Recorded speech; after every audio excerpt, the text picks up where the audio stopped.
যৌবনে লাগিবে ভাটি ওই যে দেখো ডাকিতেছে তোমার কবরের মাটি ওই যে দেখো ডাকিতেছে তোমার কবরের মাটি ভাইরে সন্ধ্যার আগে যেদিন ডুবিবে বেলা এক মুহূর্তে শেষ হইবে তোমার রঙ্গেরি মেলা কার মারো এ জোর ধম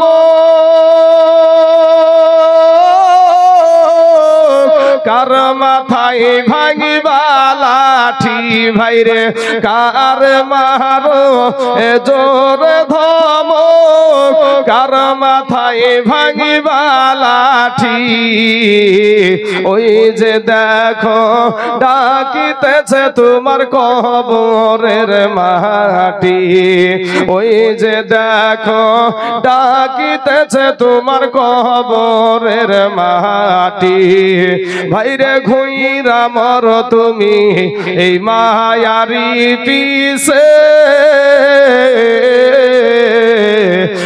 এত আশা ভালোবাসা সবই যে মিছে ওরে ঘুইরা মর তুমি এই মায়ারি পিছে এত আশা ভালোবাসা সবই যে মিছে কোনদিন জানি আইসা পরে আজরাইলের হাতের চিঠি ভাইরে কোনদিন জানি আইসা পড়ে আজরাইলের হাতের চিঠি ওই যে দেখো ডাকিতেছে তোমার কবরের মাটি ওই যে দেখো ডাকিতেছে তোমার কবরের মাটি বাবা নওজোয়ান ভাইরা আল্লাহর সাথে নাফরমানি করিও না মা গো বেপরদা হইও না মা ও মা খালা কবরে একটা সেকেন্ডের আযাব যুবকরে সহ্য করতে পারবা না একটা সেকেন্ডের আযাব 500 বছরের রাস্তা জাহান্নামের আগুন দূরে থাকতে আপনার আমার দেহের চামড়াগুলা খসে খসে জমিনে পড়ে যাবে যুবকরে ওরে আমার কালেমার ভাইয়েরা আমার যুবকেরা শুনে নেন আমার আল্লাহ বলে বান্দা রে গুনাহ নিয়ে কবরে আইছো না রে বান্দা আমি তোর আল্লাহ তোকে বড় মোহাব্বত করে সৃষ্টি করেছি আমি তোর আল্লাহ তোকে বড় ভালোবেসে সৃষ্টি করেছি রে বান্দা আমি তোকে আদর করে সৃষ্টি করেছি ওরে বান্দা তুই মনে করছিস আমার চাইতে তোর মা জননী তোকে বেশি ভালোবাসে তুই মনে করছিস আমার চাইতে তোর আব্বা জান তোকে বেশি ভালোবাসে ওরে বান্দা তুই মনে করছিস আমার চাইতে তোর বিবি তোকে বেশি ভালোবাসে ওরে বান্দা তুই মনে করছিস আমার চাইতে তোর সন্তান তোকে বেশি ভালোবাসে না রে বান্দা না আমি আল্লাহর চাইতে তোকে কেউ বেশি ভালোবাসে না জোরে জোরে বলুন সুবহানাল্লাহ এ যুবকেরা আমার মা খালারা গো আমার আল্লাহ বলে বান্দা রে আমি যদি তোকে দুই চোখটা যদি আমি অন্ধ করে দুনিয়ার জমিনে পাঠায়া দিতাম ওরে বান্দা পৃথিবীর এমন কোন সার্জনের ক্ষমতা ছিল না পৃথিবীর এমন কোন ডাক্তারের ক্ষমতা ছিল না পৃথিবীর এমন কোন এমবিবিএস ডাক্তারের ক্ষমতা ছিল না তোর চোখের দৃষ্টি ফিরাইয়া দেয় ওরে বান্দা আমি তোর আল্লাহ তোকে যদি বুবা করে দুনিয়ার জমিনে পাঠায়া দিতাম বান্দা রে আজকে তুই আমাকে ছেড়ে দিয়া তুই অন্যের দিকে তালাশ করি অন্যের দিকে দৌড়াস ওরে বান্দা আমি আল্লাহ যদি তোকে বুবা করে দুনিয়ার জমিনে পাঠায়া দিতাম। বান্দারে পৃথিবীর কোন ডাক্তার তোর জবানে কথা আনতে পারতো না। ওরে বান্দা, আমি আল্লাহ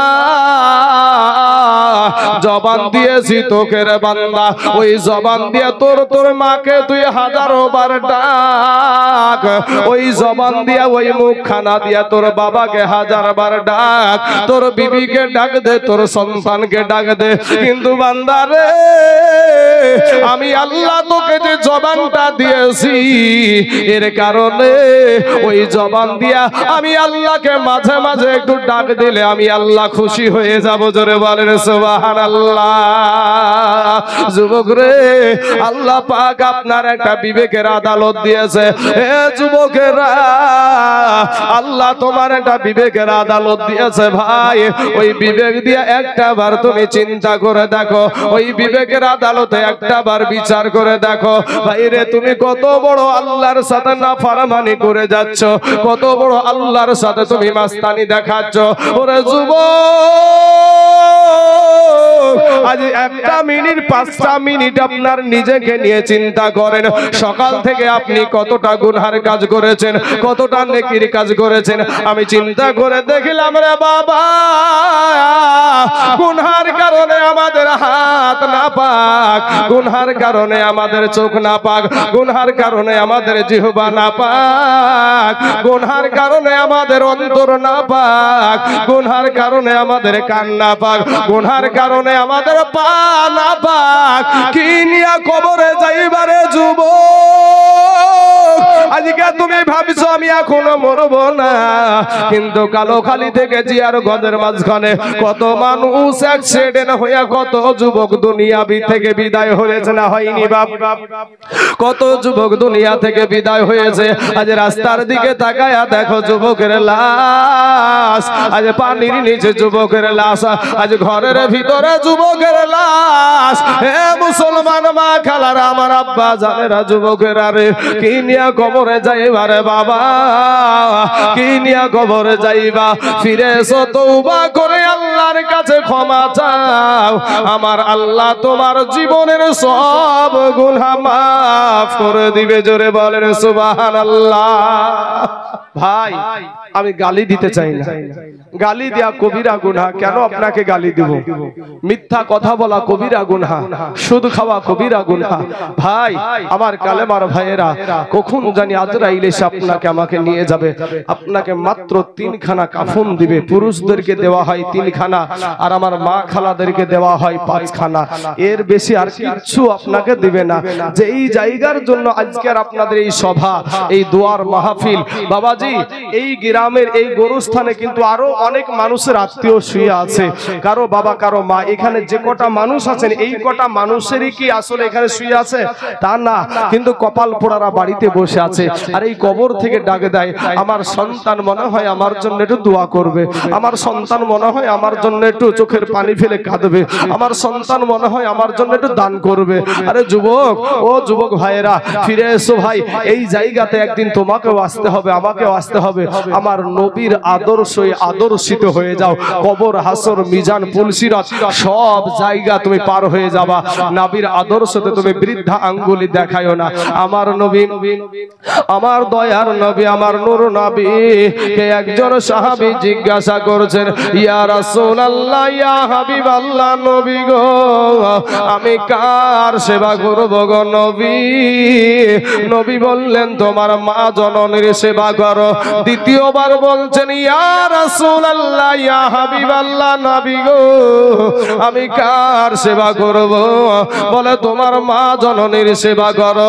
তৃতীয়বার বলছে, ইয়া রাসূলুল্লাহ, আমি না কার সেবা করব? বলে, তোমার মা জননীর সেবা করো। চতুর্থবারেও আবার নবী বলছেন, তোমার আব্বা জানের সেবা করো। যুবক রে, এখানে মহিলাদেরকে বাবা একটু সামনে বাড়ায়া দেয়া হয়েছে, কিন্তু আমার মা খালারা ওরা মনে করে আমাদেরকে আল্লাহ আমাদেরকে সম্মান দেওয়ার, সম্মান করে দুনিয়াতে জমিনে পাঠায়নি। এ আমার মা খালারা গো, পৃথিবীর জমিনে এমন কোন ধর্ম নাই রে মা, ইসলামে যতটা তোমাদেরকে সম্মানিত করা হয়েছে, ইসলামে তোমাদেরকে যতটা ইজ্জত দেওয়া হয়েছে, পৃথিবীর বুকে এমন কোন ধর্ম নাই অতটা সম্মান মহিলাদেরকে দেওয়া হয়েছে। জোরে বলেন সুবহানাল্লাহ। এ বাবারা, আমার মা খালা গো, শুনে জানা যে রাতের বেলা মা, আজ থেকে বাবা কয়েকশো বছর আগে রে বাবা আমার হিন্দু ভাইদের ভিতরে একটা প্রথা চালু ছিল। কি প্রথা চালু ছিল? ওই প্রথাটার নাম হলো সতীদাহ। সতীদাহ মানেটা কি রে বাবা? একটা মানুষ, একটা হিন্দু মহিলার যদি বাবা স্বামী মারা যেত, ওই মৃত্যু স্বামীর সাথে ওই স্বামীটা চিতাই জ্বলবে, যেহেতু মারা গেছে কোনো অসুবিধা নাই। কিন্তু যদি ওই মহিলাটার, যেই মহিলাটার স্বামী মারা যেত, ওই স্বামীটাকেও যেমনি ভাবে চিতাই জ্বালায়া দিত, অমনি ভাবে তার বিবিটাকেও জীবিত অবস্থায় চিতাই জ্বালিয়ে দিত। এ বাবা শিক্ষিতরা বলল, দেশের মানুষেরা শোনেন, এই ধর্মের আইনে লাথি মার, ধর্মের আইনে লাথি মার। কারণ আমার একটা জলজান্ত বিটি চিতাই বসে বসে আব্বু গো বাঁচাও, আব্বু গো বাঁচাও বলে চিৎকার করে কাঁদবে। আমি বাপ হইয়া সহ্য করতে পারবো না। কিন্তু বাবা গো, ওই ধর্মের আইন পাল্টায়া দিল।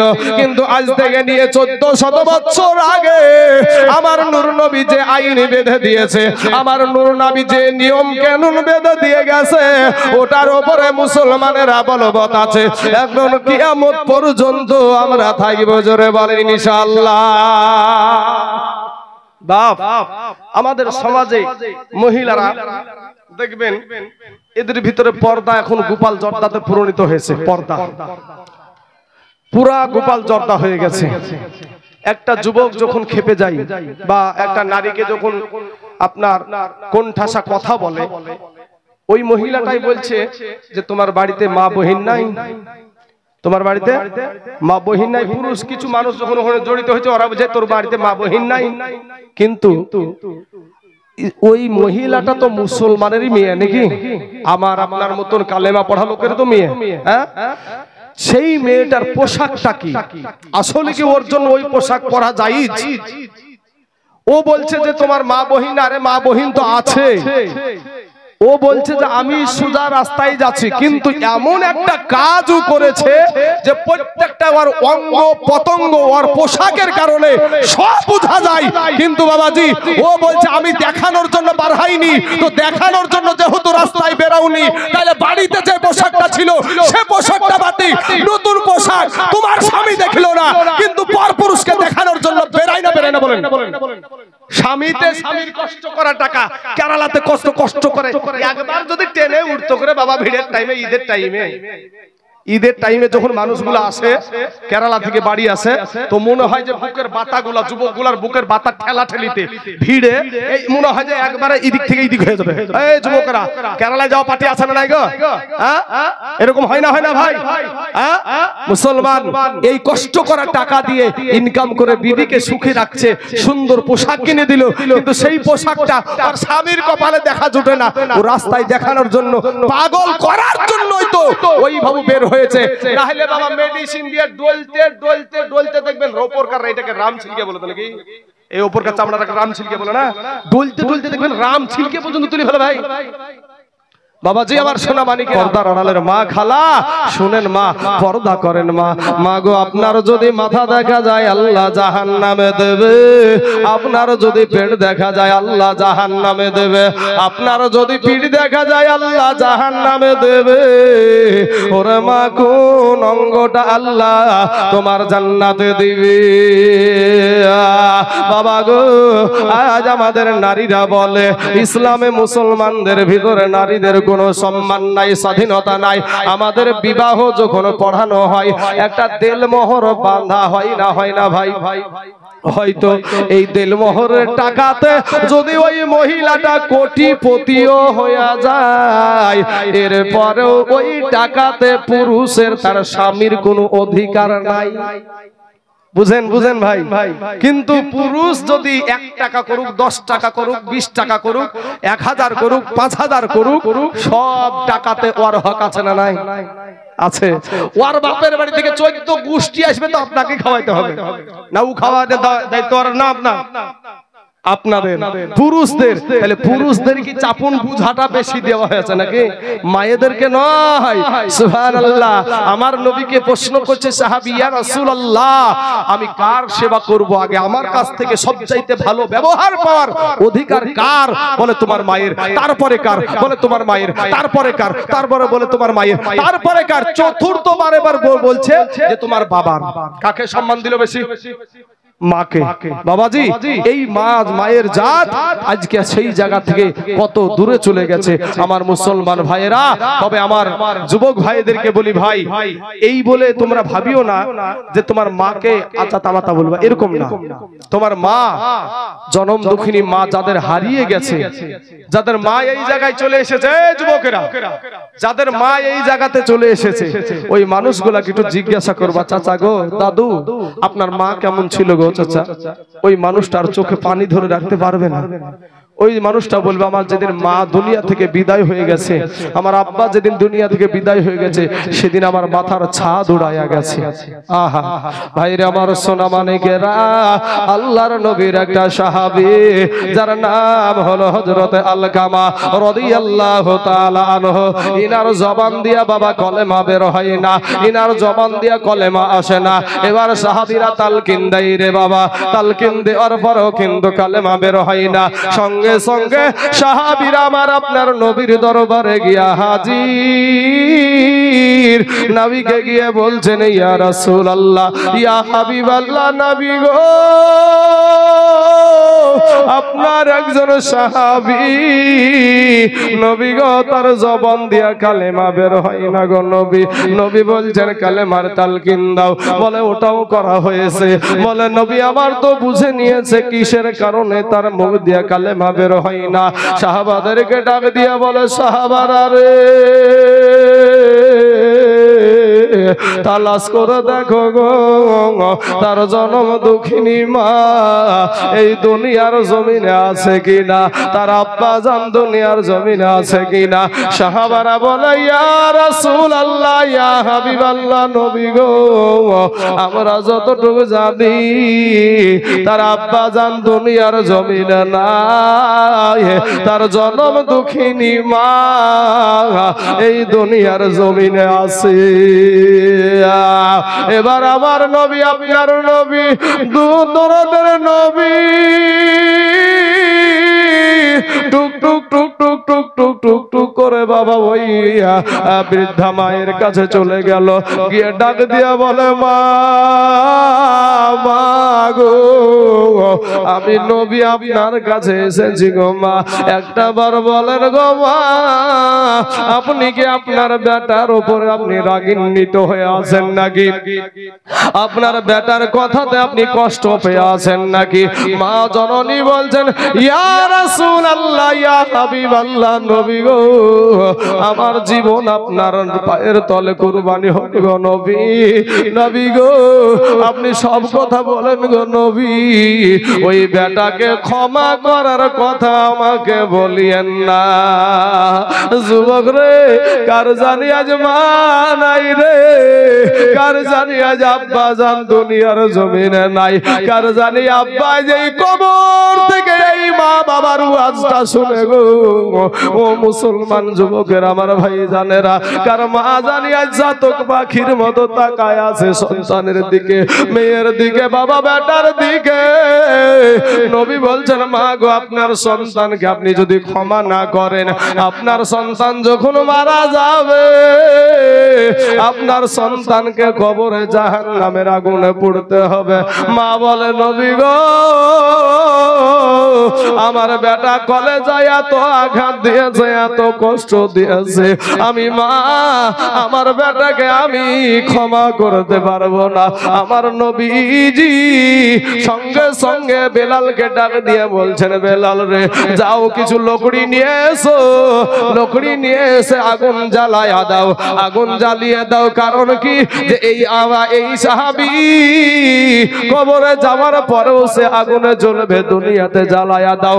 এ মুসলমান, এ বাবারা, যখন আপনার দাও দাও দাও দাও করে আগুন জ্বলতে শুরু হয়েছে, আলগামাকে কোলে করে নিয়ে টুক টুক টুক টুক করে বাবা ওই আগুনের দিকে নিয়ে যাচ্ছে। আর বৃদ্ধা মা, জনম দুঃখিনী মা, 10 মাস পেটে ধরা মা, ওই মা জননী নজর করে দেখে তার বেটাকে ওই আগুনের ভিতরে ফেলতে নিয়ে যাচ্ছে। বাবা মা জননী চিন্তা করছে, আরে যেই বেটাকে আমি 10 মাস পেটে আমি ধারণ করলাম রে আল্লাহ, যেই বেটাকে আমি পেটে নিয়ে আমি একটু খেয়ে শান্তি পেলাম না, একটু শুয়ে শান্তি পেলাম না, 10 মাস আমার খাবার শুকনায়, আমার 10টা মাস আমার বিছানায় শুয়ে সুখ নাই, শান্তি নাই। ও আল্লাহ গো, আমার চোখের সামনে আমার সন্তানকে পোড়াবে, 2টা বছর আমার সন্তানকে আমি বুকের দুগ্ধ পান করাইলাম, আরে আমার কলেজার টুকরা নয়নের পারা, এই সন্তান পড়বে, আমি তো থাকতে পারবো না। ডাক দিয়ে বলেন, ইয়া রাসূলুল্লাহ, ইয়া হাবিবাল্লাহ, নবী গো, নবীজি আমার বেটাকে আপনি আগুনে নিক্ষেপ করবেন না, আমার বেটাকে আপনি আগুনে ফেলায়েন না, আমি মা জননী, আমার বেটাকে আগুনে পুড়বে, আমি মা হয়ে দেখতে পারবো না। জোরে জোরে বলুন সুবহানাল্লাহ। ও বাবা রে, মা ডাক দিয়া বলে, নবী গো আমি মা, আমার বেটাকে আমার অন্তর থেকে আমি মাফ করে দিলাম। জোরে জোরে বলুন সুবহানাল্লাহ। যেমন মায়ে মাফ করে দিয়েছে রে যুবক, সাথে সাথে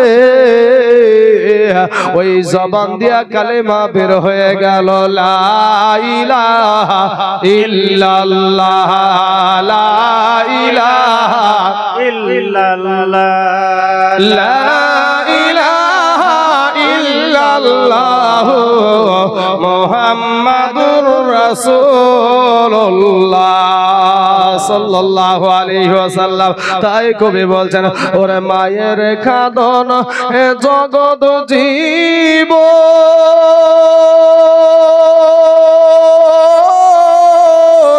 এই 2-4 মাস বুনের কাঁদন রে,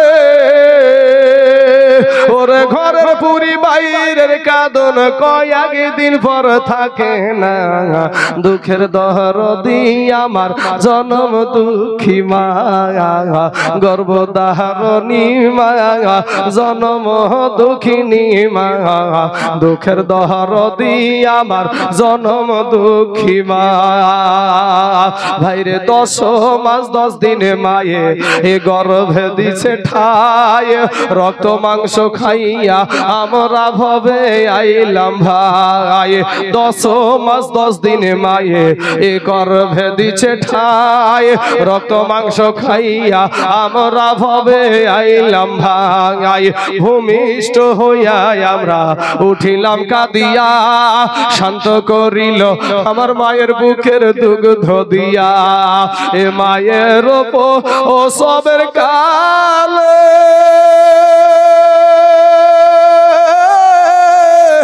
বুক ভেসে যায় নয়ন জলে রে, ও মা সন্তানের কুলে লইয়া ভুলেছে সব যন্ত্রণা দুঃখের দরদি আমার জনম দুঃখী মায়া গর্ভধারণী মায়া জনম দুঃখিনী মা দুঃখের দরদি আমার জনম দুঃখী মা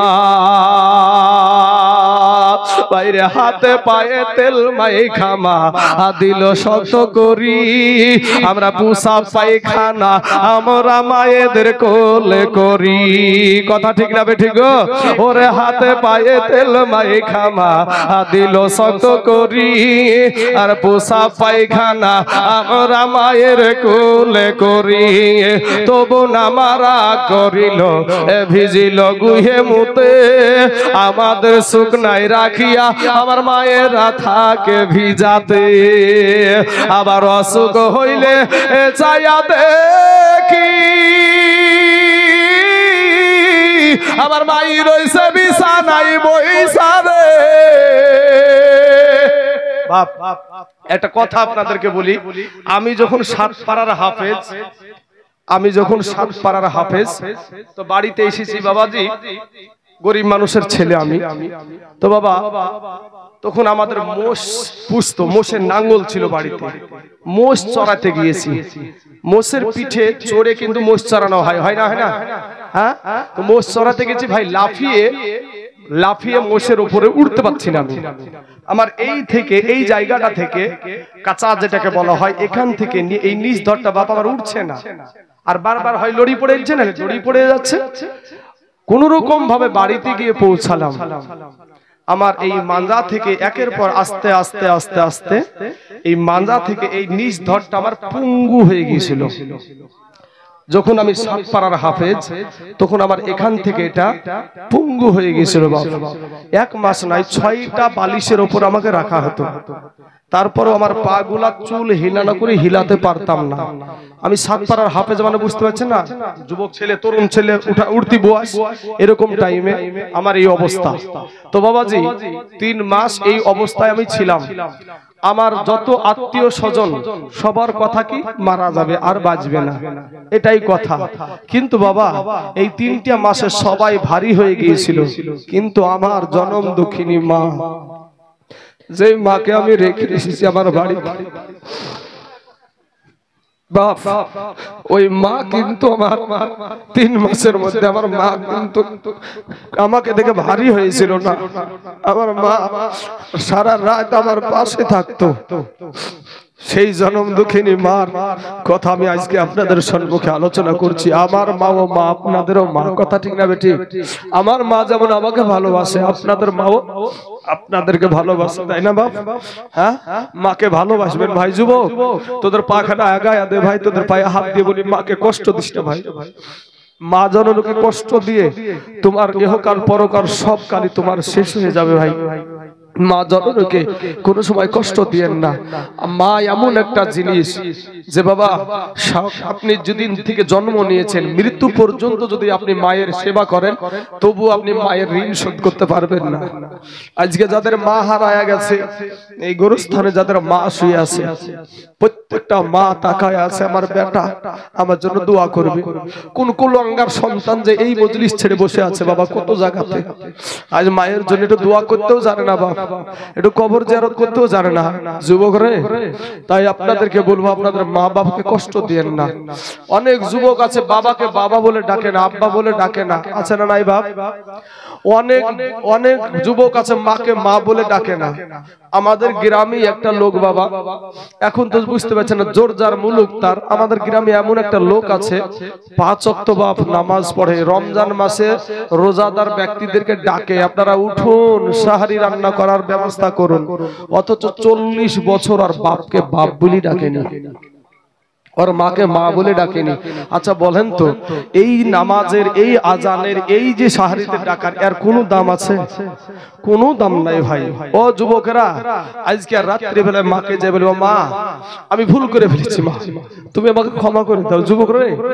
সবাই ক্ষমা না করলে মা থাকতে পারবে না মা কিন্তু আপনাকে ক্ষমা করবে যতই বড় অপরাধী হোক না কেন তাই কবি বলছেন ওরে হাতে পায়ে তেল মায়ে খামা দিল শক্ত করি পোষা পায়খানা আমরা মায়ের কোলে করি, তবু না মারা করিল হে ভিজল গুহে ভূতে, আমাদের সুখ নাই রাখিয়া আবার মাথাকে ভিজাতে, আবার অসুখ হইলে হে ছায়া দেখি, আমার মাই রইছে বিছানাই বইসারে, বলে আমায় আল্লাহ লইয়া যাও গো সন্তানের নিও না, দুঃখের দরদি আমার জনম দুঃখী মা, গর্ভধারণী মা জনম দুঃখিনী মা, দুঃখের দরদি আমার জনম দুঃখী মা। ভাইরে ছেলে যদি কুপুত্র হয় মায়ে নাহি ফেলে, আর হাজার দোষ থাকিয়া তবু মায়ে গোপন রাখে। আজকে তাইজুল ইসলাম ভেবে বলে জান্নাত মায়ের পায়ের তলে রে,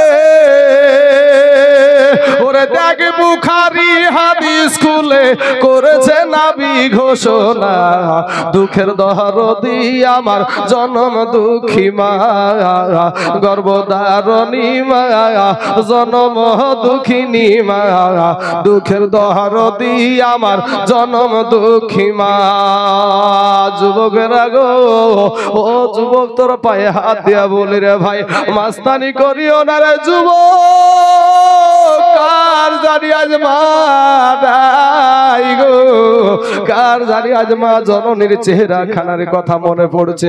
এর যুবক ভাইরা, তোমার মা আমার মা, সন্তানের মুখে মা ডাক শুনবে, মনের বড় তামান্না, মনের বড় বাসনা, এ বাবাজি মনের বড় আশা, আমার স্বামীকে আব্বু ডাক শোনাবো, আমাকে আমার সন্তান মা ডাক দেবে, এরকম আশা থাকে না? থাকে না বাবা?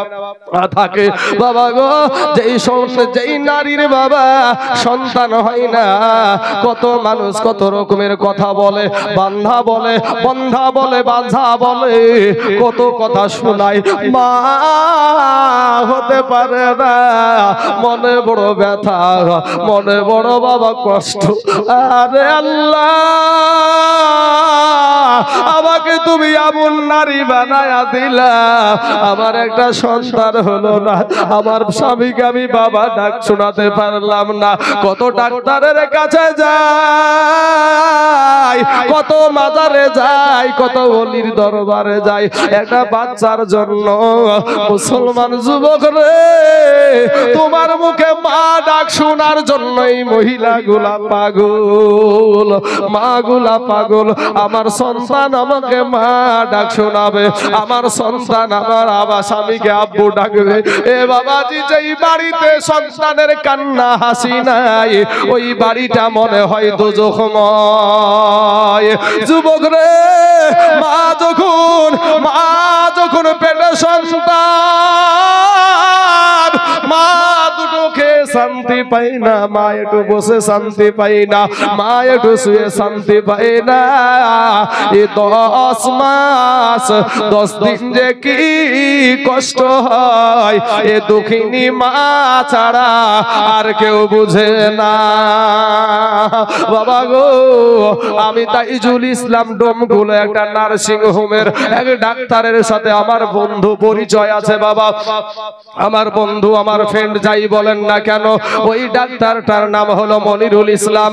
ওই মনিরুল ভাই যেই ডাক্তারটা আপনার দিয়া নার্সিং হোমে থাকে, আমি মায়েদের সম্পর্কে আমি জানতে চাইলাম, ভাই গো আপনি তো রাত্রি বেলায় 5টা 10টা করে সিজার করেন, বলেন তো মা জননীর পেটের অংশটা কতটা কাটা হয়?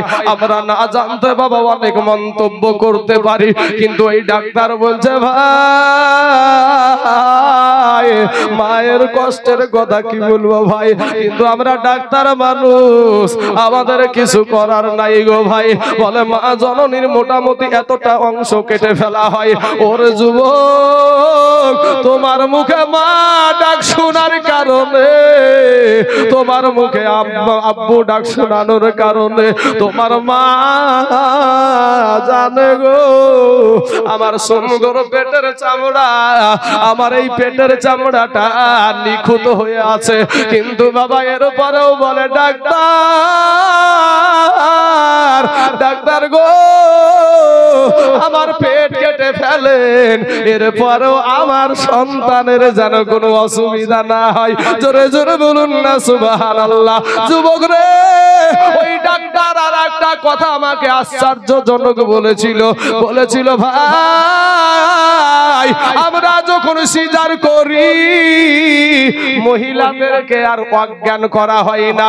ও বাবাজি আমার সোনা মানিকেরা, ওখানে লিখেন লিখেন ওখানে লিখে দেন, আমি সবগুলো বলবো, ওখানে লিখে রাখেন। বাবাজি আমার সোনা মানিকের, আমার ভাই জানেরা, ও গো আমার আব্বা জানেরা, আমার পর্দার আড়ালের মা খালা গো, ওই ডাক্তারটা বলেছিল, ওই ডাক্তারটা আমাকে জানাইছিল ভাই রে, যেদিন ওই মহিলাটার সিজার করা হয় ওই মহিলাটাকে বাবা অজ্ঞান করা হয় না, বেহুশ করা হয় না। কারণ কি জানেন? যে একজনের বাচ্চা আর একজন উলট পালট করে নেওয়া একটা খবর বেরিয়েছিল না বাবা, খবর বেরিয়েছিল, তো ওর কারণে বলছে ভাই আর অজ্ঞান করা হয় না, তাদের জ্ঞান থাকে, তারা অস্ত্র দেখতে পায়, চাকু দেখতে পায়, ছুরি দেখতে পায়, বেডে শুয়ে আছে, কি ভাবু ডাক্তার কি ভাবু মারছে ছুরি, এটাও দেখে। দেখার পরেও মা জননী স্তব্ধ হয়ে পড়ে থাকে। বলে ভাই তারপর কি করে? বলে সন্তানটাকে যখন বাইরে বের করে মায়ের সামনে দেখা হয়, মা সাথে সাথে মুচকি হাসি দিয়ে দেয়। জোরে বলেন সুবহানাল্লাহ। সেই মায়ের পেটে খাবার দাও না যুবক, তোর বিবেককে এবার জিজ্ঞাসা কর ভাই। বেশি কথা দরকার হয় না বাপ, বিবেকের আদালত তো আল্লাহ দিয়েছেন কি ভাই? প্রত্যেকটা মানুষের বিবেকের আদালত আছে। তোমার বিবেককে জিজ্ঞেস করো ভাই। একটা আপেল যদি একটা আপেল কিনে নিয়ে যদি আমার শ্বশুর বাড়িতে আমি যাই, বা আপনার শ্বশুর বাড়িতে গেলেন, আপনি সালাজ ভাই বুঝেন আপনারা, সালাজ ভাই মানে সমন্দির বউ, এই সমন্দির বউকে নিয়ে যায় যদি একটা আপেল নিয়ে যায় যদি দেওয়া যায়, তো এখনকার জামানাতে তো সমন্দির বোঝ সালাজ ভাই যা নুন দাই সব ডাইরেক্ট হয়ে গেছে, এত কোনো পর্দা। তোমার তো নুন দাই, কথা বলো না কেন ঠিক মতন, কথা বলো না কেন ঠিক মতন। কিন্তু বাবা এদেরকে দেখে ভয় করার কথা আমার নবী বলেছে। জোরে বলো সুবহানাল্লাহ। তো যাই হোক, আমার ওদিকে কথা না, তো একটা আপেল কিনে নিয়ে শ্বশুর বাড়ি গেছে, সালাজ ভাজের হাতে দিয়েছেন। তো এই জায়গাটাকে আপনারা কি বলেন? এটাকে হাতের এই জায়গাটাকে কুনই, আমরা কহিনে টহিনে কুনই বা কহিনে যাই হোক না কেন, ও তো আপনার পাঁজরে এমন গুতা মারবে, আপনার পাঁজর কানা করে ফেলবে। কেন? ওই যে একটা আপেল নিয়ে গেছেন, ওর জন্য নিয়ে যাবে এতড়ি, ওর জন্য শ্বশুর বাড়ির জন্য বাঁধতে হবে আপনাকে এতড়ি, তাহলে খুশি হবে। আর ওই একটা আপেল নিয়ে গেছেন, তো মঘা বলছে, ওই সালাজ ভাই বলছে, মঘা তুমি কাজ পাওনি, তুমি এই একটা আপেল নিয়ে শ্বশুর বাড়িতে উঠে এসেছো। গুতিয়ে খাওয়ার পরে ছুটিয়ে যায় শাশুড়িকে যে বলছেন, মা দেখেন তো আপনার বৌমা জ্বালাচ্ছে, আপনার বৌমা বদমাইশ করে, বলে তোমারও যে কাণ্ড জ্ঞান নাই, তুমি একটা আপেল হাতে করে কি বিলিয়ে এসেছো বাড়িতে, কি চাচা? কিন্তু আপনি ওই একটা আপেল আপনি কিনার পরে আপনি আপনার মায়ের কাছে যান, একটা নিয়ে যাওয়ার কারণে সালাজ ভাজও খুশি না, শাশুড়িও খুশি না।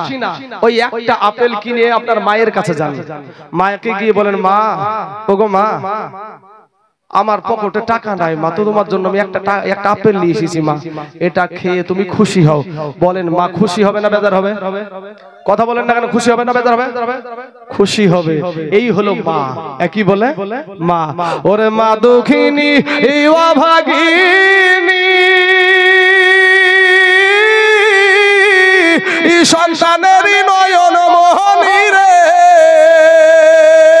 ওরে মায়েরই চরণের তলে বেহেশতের ঠিকানা, সেই মায়ের তোমরা কেউ দুঃখ দিও না, সেই মায়ের তোমরা কেউ কষ্ট দিও না। যুবক যারা মায়ের সাথে রাগারাগি করে আছো ভাই ভাই তুমি ভাবছো যে আমার বিবিকে জাতা মাতা বলে, আর তোমাকে তো ভাই কান পড়া, শুধু তোমাদেরকে কান পড়া দেয় না, মৌলবীদেরকেও দেয়। চাচা আমাদেরকে যে দেয় না তা না, কিন্তু সবগুলাকে মেজারমেন্ট করে চালাতে হয়, কোনো অসুবিধা হয় না। এটা টুক তো ইদুকু হবি, হাড়ির পাশে হাড়ি থাকলে ঠক্কর লাগবে না বাপ, ঠক্কর লাগবে। তো ভাই সবগুলাকে বিবিকে বলছি না তুমি লাঠি দিয়ে বাড়াও, শুধু হুন্না লিবাসুল লাকুম আনতুম লিবাসুল লাহুন্না, স্ত্রী হলো স্বামীর পোশাক আর স্বামী হলো স্ত্রীর পোশাক। কিন্তু কান পড়া দিতে দিতে তোমার মাকে তুমি কি খেয়েছো, এই যে বাজার, ঈদের বাজার গেল, তুমি তোমার বিবির বাজার করলা, সন্তানের বাজার করলা, তোমার আরো শ্বশুর শাশুড়ি শালা টালার বাজার করলা, কিন্তু তোমার মা জননীর তুমি বাজার করলা না, তোমার আব্বা জানের তোমার বাজার করলা না। যুবক রে শোনা, তোমাদেরকে একটা কথা বলি, এই কালোখালীর জমিনে বিবিতে লালবাগের লাল ঘর দেখায় যে এরকম ইতিহাস আছে, আছে না নাই গো? বহুত আছে। চাচা বলছে বহুত আছে। মা জননী কটা সন্তানের উপরে কেস করেছে, মাথা লড়াইছে, মানে করেনি, মা লাল ঘর দেখায়নি। এটাই হলো মা, এটাই হলো একটাই শব্দ, একটাই সেন্টেন্স, মা। একটা কত ছোট্ট একটা নাম মা, এতে যে কি মধু আছে আমার আল্লাহ ভালো জানে। বাবাজি সোনা মানিকেরা, আমার ভাই জানেরা, আমার আব্বা জানেরা গো, আমার এতক্ষণ বলার উদ্দেশ্য হলো ভাই রে, আমার নবী বলেছেন তোমার মা জননীর সেবা করো। অতএব যুবক রে, যতটুক পারবা তোমার মা জননী, তোমার আব্বা জানকে তুমি খুশি করো, তোমার আব্বা জানের খিদমত করো। পরের বিটি কাল ভাঙানির পাল্লাই পইড়া যেই মাকে তুমি ঘর থেকে বের করে দাও, ওই মা তোমার জন্য যেই কষ্ট করেছে, যুবক রে তোমার বিবির যদি স্বার্থে আঘাত লাগে, সাথে সাথে বাবা তোমাকে আঘাত করে কথা বলতে কিন্তু দেরি করবে না। স্বার্থে আঘাত লাগলে বন্ধু কাছ থেকে সরে যায়, স্বার্থে আঘাত লাগলে ভাই পর হয়ে যায় বাবা, স্বার্থে আঘাত লাগলে বিবি আলাদা হয়ে যায়। ও মায়ের পাগলেরা, ও গো ভাই জানেরা, আমার আব্বা জানেরা, আমি আপনাদেরকে বলবো, এমন কোন মায়ের সন্তান এই জায়গাতে আছেন গো, এমন কোন মা জননী এই কবরস্থানে আছে, এমন কোন মা খালাদের মা জননী এই কবরস্থানে আছেন গো। ও যুবকের আব্বা জানেরা, আপনার মা আজ কবরে শুয়ে আছে। বাবা বড় আটলান্টিক মহাসাগরে যদি একটা মানুষ পড়ে যায় সাঁতার না জানা কারণে, বাবা গো যেমনি ভাবে অসহায়, সাঁতার জানে না, বড় আটলান্টিক মহাসাগরে পড়ে গেছে বাবা গো, ওই যেমনি ভাবে অসহায় কবরে যারা শুয়ে আছে গো, ওরাও তেমনি ভাবে অসহায়। এমন কোন আল্লাহর বান্দা আছেন গো যে এই গোরস্থান ময়দানের জন্য আপনার মা যেখানে শুয়ে আছে, আপনার আব্বা জান শুয়ে আছে, আমি একটা মানুষকে বাবা শুধু দেখতে যাই, মায়ের পাগল, আব্বা জানের পাগল, মা এখানে শুয়ে আছে, আব্বা শুয়ে আছে, সেই বাপ মার জন্য মাত্র ৫,০০০ টাকা সারাদিন মানে হাড় ভাঙা খাটনি করেছেন, ৩০০ টাকা ইনকাম করেছেন। সন্ধ্যা ৬টাতে আপনি বাড়িতে প্রবেশ করবেন, আপনার বিবিও বাড়িতে, আপনার বিটিও বাড়িতে, আপনার বেটাও বাড়িতে, আপনি সন্ধ্যা ৭টাতে আপনি প্রবেশ করবেন, আপনার বিবি বাড়িতে, কথা ঠিক না ঠিক ভাই? আপনার বিবি বাড়িতে, আপনার বিটিও বাড়িতে, আপনি সন্ধ্যা ৮টার সময় বাড়িতে প্রবেশ করবেন, আপনার বিবিও বাড়িতে, আপনার বিটিও বাড়িতে। এ বাবাজি, ও টাকা কোটি টাকা ইনকাম করে, এরপরেও টেনশনে ঘুম হয় না, বেটা কই রে, বউ কই রে, আর বিবি বা কই রে, এই টেনশনে ঘুম আসে না। কিন্তু ৩০০ টাকা খেটে খাওয়া মানুষ, এই মানুষটা বাড়িতে প্রবেশ করার পরে, বিবির হাতের রান্না করা খাবার খাওয়ার পরে, বিবিকে আপনার বিবিকে নিয়ে, বেটাও তো বাড়িতে, বিটিও বাড়িতে, কোনো টেনশন নাই, বিবিকে নিয়ে নরম বিছানায় শুয়ে গেল, বিবির গলাখানা জড়িয়ে ধরে এমন ভাবে নো টেনশনের ঘুম দেয় রে বাবা। এই সারাদিন মান খাটাখাটনির কারণে শরীরটা ক্লান্ত হয় না চাচা? শরীরটা ক্লান্ত হয়ে যায়, নাকে একটা ডাক হয় না, হয় না ভাই? নাকে ডাক হয় না? ওরে ভাই নো টেনশনের এমন ডাক দেয়, নাকের ডাকে মনে হয় যে ডাক্তারের হরেন পর্যন্ত ফেলে যাবে। কোনো টেনশন নাই তো। আর বাবাজি ওই কোটি টাকার মালিকের কোনো ঘুম আসে না, টেনশন। যার যত টাকা আছে তার তত দুশ্মনও আছে। একটা জিনিস মনে রাখবেন, হ্যাঁ, যার যত টাকা আছে তার তত দুশ্মন আছে। ওরে সুদের টাকাই বন্ধু তুমি হইছো বড় লোক, এ দেখলে পারে দেই রে সালাম শত শত লোক, দেখলে পারে দেই রে সালাম শত শত লোক। যার টাকা আছে সুদ খেয়ে খেয়ে বাবা তাদেরকে সম্মান মানুষ ওপরে করতে পারে, ভিতরে কিন্তু ঘৃণার নজরেই দেখে। তাই কবি বলছেন ওরে সুদের টাকাই বন্ধু তুমি হইছো বড় লোক, এ দেখলে পারে দেই রে সালাম শত শত লোক। আগে তারা ভাত পাইতো না, খাইতো আটার রুটি, এখন তারা রাখছে বাবা বাড়িতে কাজের বিটি। ওরে গরিবের হক ভাই রাখায়া করছে কত সুখ, এই গরিবের হক ভাই রাখায়া করছে কত সুখ, এ দেখলে পারে দেই রে সালাম শত শত লোক, দেখলে পারে দেই রে সালাম শত শত লোক। ওরে সুদের টাকাই বন্ধু তুমি হইছো বড় লোক, এ দেখলে পারে দেই রে সালাম শত শত লোক। উপরে যতই মিল দিয়ে থাকুক না কেন ভিতর থেকে ঠিকই ঘৃণা করে সুদখোরকে, ঘুষখোরকে, বাবাজি মদখোরকে, গাঁজাখোরকে। সামাজিক যারা মানুষ তারা ভালো নজরে দেখে না। বাবাজি আমার সোনা মানিকেরা, আমার ভাই জানেরা, আমার আব্বা জানেরা, আমার পর্দার আড়ালের মা খালারা, তাই কবি বলছেন কোটি টাকার মালিক দেখো এ অভাব হয় না দূর, আর গরিব ঘুমায় আরাম করে মনটা বাহাদুর। ফেরাউনের লাশটা দেখো এ মিশর জাদু ঘরে, খাই না মাটি পোকা মাছি সবাই ঘৃণা করে। হৃদয় থাকিতে যার এ নম্রতা সদা, রহমত আসিবে সে প্রভুর ওয়াদা। বড়র বড়াই থাকলে দিলে, বড়র বড়াই থাকলে দিলে রহমত আসবে না, আর নিজেকে নিজে ছোট মনে করিও সদা। উঁচু জমিন থেকে পানি নিচু জমিনে যায়, তেমনি কইরা খোদার রহমত আসে নম্রতা হৃদয়। ভোগ বিলাসের বাড়ি গাড়ি, ভোগ বিলাসের বাড়ি গাড়ি পড়ে রবে সব, থাকতে সময় স্মরণ করো আল্লাহ আমার রব।